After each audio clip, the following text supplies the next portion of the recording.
हिंदोल रे ढेंकानाल सांसद रुद्र पाणी, मंत्री कृष्ण पात्र और विधायिका सीमा को स्वागत संबर्धना। ढेंकानाल जिला हिंदोल निर्वाचन मंडली अंतर्गत दामिनी प्लाजा परिसर रे आज ढेंकानाल लोकसभा सांसद रुद्र नारायण पाणी, खाद्य और जोगाण विभाग मंत्री कृष्णचंद्र पात्र और हिंदोल विधायिका सीमाराणी नायकों को हिंदोल बीजेपी दल पक्षर पुष्पगुच्छ और उपढौकन दे संबर्धित करा जायथिबा देखिबाकू मिलिथिला। आगामी दिन में लोकमानंकर मौलिक समस्या को दूर करने सह जनसाधारण प्रगति निमंते विकास मंत्र को आधार करी हिंदोल रे विकास रथ को समस्त सहयोग रे आगे नहीं आम सरकार जनकल्याणकारी योजना को घरे घरे पहुंचाइबा आम समस्त दायित्व एवं आगामी दिन में एठी सांसद और विधायक विधायिका मिलित उद्यम रे जनसाधारण हित निमंते उद्यम जारी रखा उपस्थित कार्यकर्ता निर्वाचित प्रतिनिधि माने निजर प्रेरणादायी गुरुमंत्र प्रदान करथिले।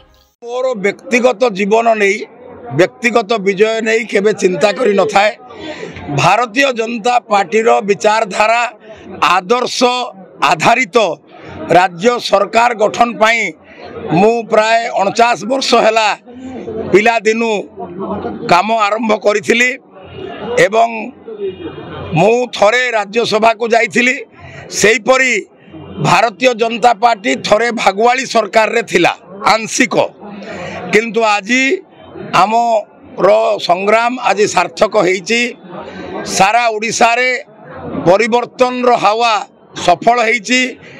ओडिशा रे बीजेपी रो सरकार प्रतिष्ठा होईची। मोदी सरकार तृतीय थर आसीबार थिला आसीची एवं सेही क्रम रे ढेंकानाल जिलावासी अकुंठ आशीर्वाद देइचंती।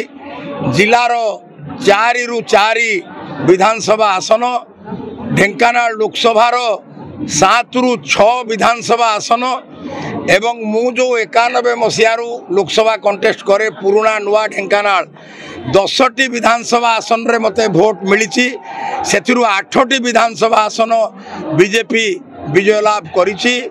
आउ आमर केंद्र मंत्री धर्मेंद्र प्रधान एवं आमर ढेंकानाल जिल्लार सुयोग्य संतान कृष्णचंद्र पात्र वर्तमान ओडिशा सरकार रे मंत्री होइचंती। समाजर अवहेलित वर्गर मोहन भाई ओडिशार मुख्यमंत्री होइचंती। आउ आमे अटल बिहारी वाजपेयी सरकार पाई नवीन बाबू को आनिथिलु। से क्रमे क्रमे भूल मार्ग रे परिचालित हेले। शेष बेलू एते भूल कले कनिष्ठ सचिव कथारे उठ बसले। ए सबु कारण रु लोक परिवर्तन चाहिचंती एवं ए भितरे बीजेपी रो काया भी वृद्धि पाई। 14 मसीहारू मोदी सरकार जुगान्तकारी पदक्षेप को भी लोक माने भल पाई। तेणु वर्तमान परिस्थिति रे राज्य प्रशासन रु राज्य सरकार रु किपरि दुर्नीति पूरा पूरी मूलपोछ हम आउ सबू लोकंकर प्रकृत केमती विकास हम यही ध्येय यही लक्ष्य रे बीजेपी चली आ बीजेपी नेतृत्वाधीन सरकार भी काम करिवो। जो प्रकार भव्य स्वागत हिंदोलवासी माने भाई भौणी मैंने कले मु समस्त को बहुत बहुत धन्यवाद जनाऊँगी।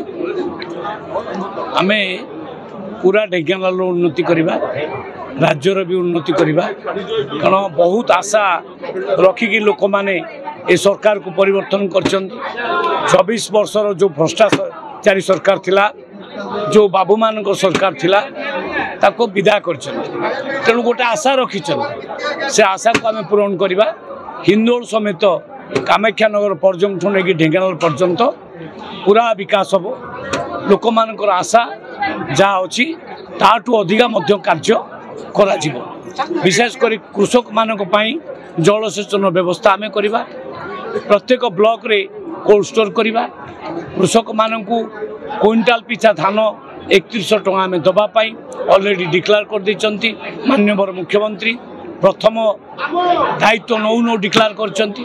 तो सेटा कार्य रे आमे लागिचु। खरीफ ऋतु रे से पैसा आमे दबु एवं टेक्नोलॉजी व्यवहार करी बहुत माने जो दुर्नीति भ्रष्टाचार को आम रोकबू।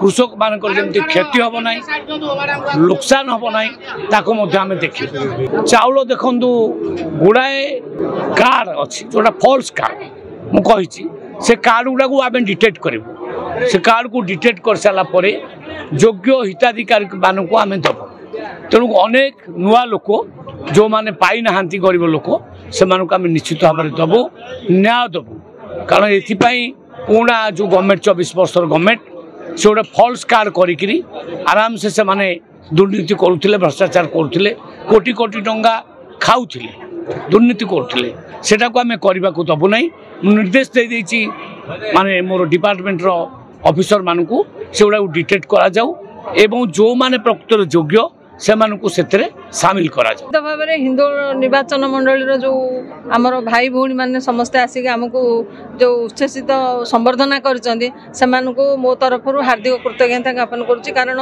लोक मानकर मनरे जो आग्रह रही आज एत संख्यार आप देखी स्वतःप्रवृत्त भाव में आसिक संबर्धना देते मान्यवर सांसद को मान्यवर मंत्री को एवं तांकर विधायिका को निश्चित भाव में आम से पाखे चिर ऋणी रही जो भाया संघर्ष भितर से आमको जितेक आनी एवं एपर्यंत मनर जो उत्साह रही आम सहित चिर ऋणी रहीचु रही लोक मान काम करने माध्यम प्रयास भाव में जेहेतु सरकार बदली हिंदोल कहीं सारा ओडिशार किसी गोटे विकास परिवर्तन हम लोक मानकर जो भरोसा रही निश्चित भाव आम काम कर हिंदोल सुमन देहुरी रिपोर्ट फोकस प्लस।